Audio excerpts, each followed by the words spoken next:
And we are back. And we are back. And we are back. I am on Facebook for those of you who are in uh, social media land. I got it right. And please check in. Let me know that you're here so that we can get this show started. For those of you on radio, thank you so much for calling in. We are live. I don't see no check-ins, but guess what? I guess that's how we do it. We check in. Let's see who's out there listening. I guess ain't nobody out there listening to me. I wanted y'all to check in so I can see where you're calling from. Well, listen, this has been a very eventful week for us.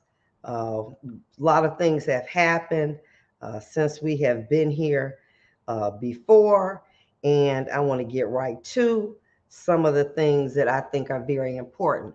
Hey, we got Denise Major checking in. Hey, listen, when you check in, tell me where you're coming from, where you're calling from, not coming from. Wendy Brandon, she's calling from Utah. Okay, Rita from Fort Knox, Kentucky.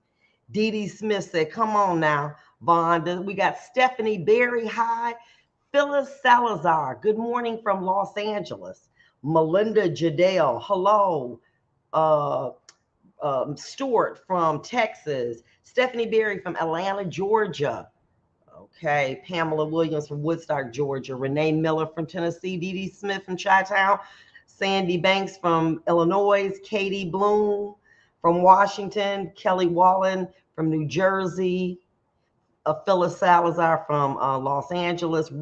Valerie Robinson from Travelers Rest. And we have Joel Haynes from New York. Virginia Warren also is checking in here for us. Shanita Allen is from Florida. We're also here from Florida. Got to check in here. Belinda, I ain't going to butcher your last name because I don't know it, is from New York. Alphonse from Jacksonville, Florida. And Lorraine Reed is from Texas. And Vicki Barnes, hello.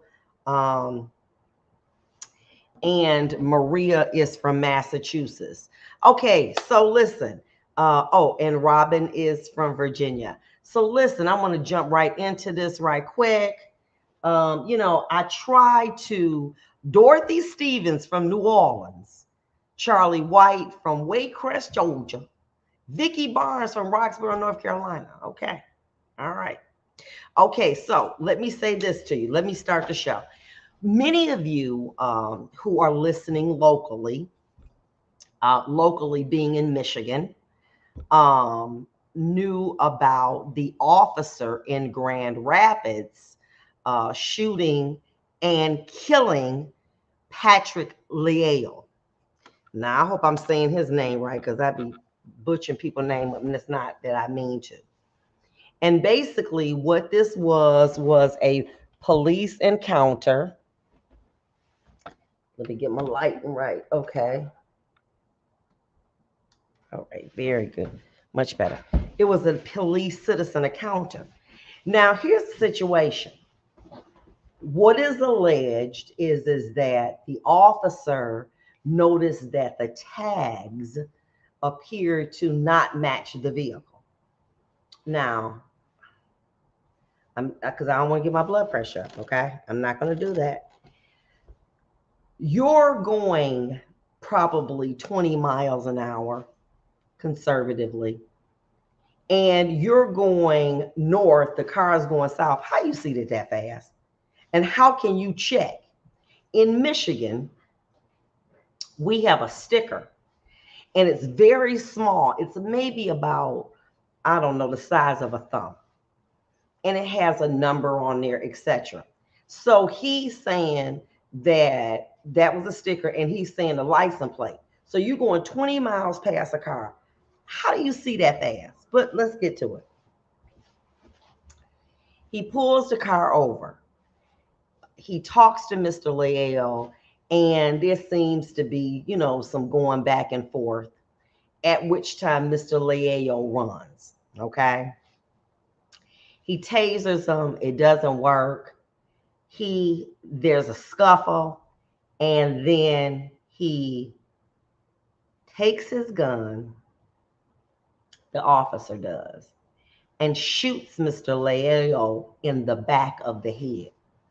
Now, what's interesting is the following. News reports wanted to know, where was that weapon? Was his weapon close? Where was that weapon? I knew off rip that his taser was not close. I knew that off rip, because if that were the case, they wouldn't have charged him. If that taser, say, ideally was in arm's reach of Mr. Leao, there's an argument that what the officer did was justified. You know what I'm saying? That taser, At that point in time, there was anger. And it was anger, in my belief, my opinion, and everybody got an opinion, okay, that officer was upset that Mr. Leao was not submitting to his will, okay? That he wasn't submitting to him. So, as a result, he pulls out his weapon, aims it, discharges it, and Mr. Leao goes down and dies. He has been charged with second-degree murder. Then Johnson, who is the civil attorney for Mr. Leao, along with Ben Crump. And I got mad respect for Ben. Ben's a good guy, but then Johnson, I believe, said something of the fact that, we're glad, that he was charged with second-degree murder,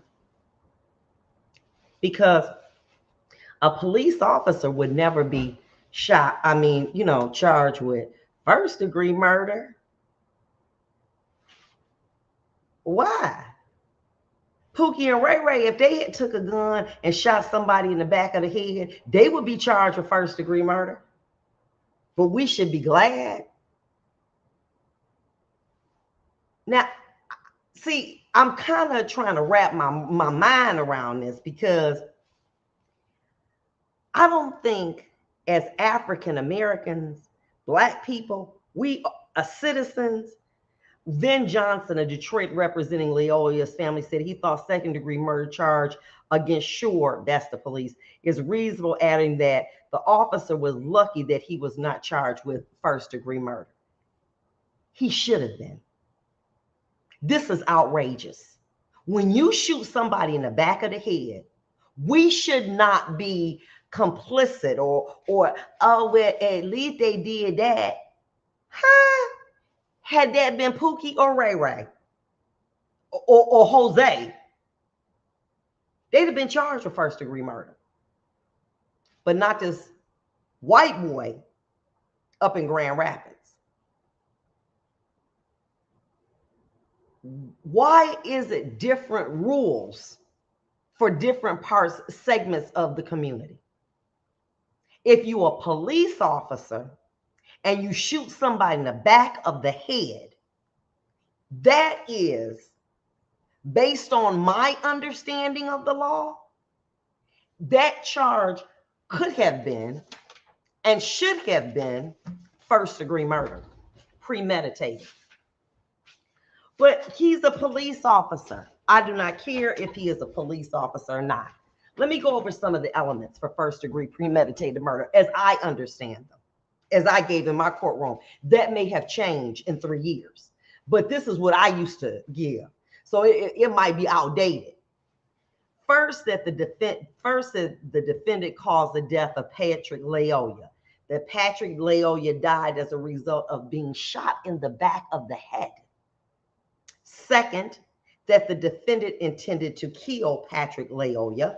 And third, that the intent to kill was premeditated. Okay, premeditated is thought out beforehand. And fourth, that the killing was deliberate, which means that the defendant considered the pros and cons of the killing and thought about and chose his actions before he did it. There must have been real and substantial reflection for long enough to give a reasonable person a chance to think twice about the intent to kill. The law does not say how much time is needed. It is for you to decide if enough time passed under the circumstances. The killing cannot be the result of a sudden impulse without thought or reflection. And fifth, that the killing was not justified, excused, or done under circumstances that reduce it to a lesser crime. The prosecution has to prove each and every element beyond a reasonable doubt. Let me go there. This is the instruction, the example. When they say that you must consider the pros and cons, in that it was premeditated, it was thought out beforehand. You're approaching a light. I guess we got to come back. I want to give you this example of how short premeditation deliberation can be. Sit back. We'll be back.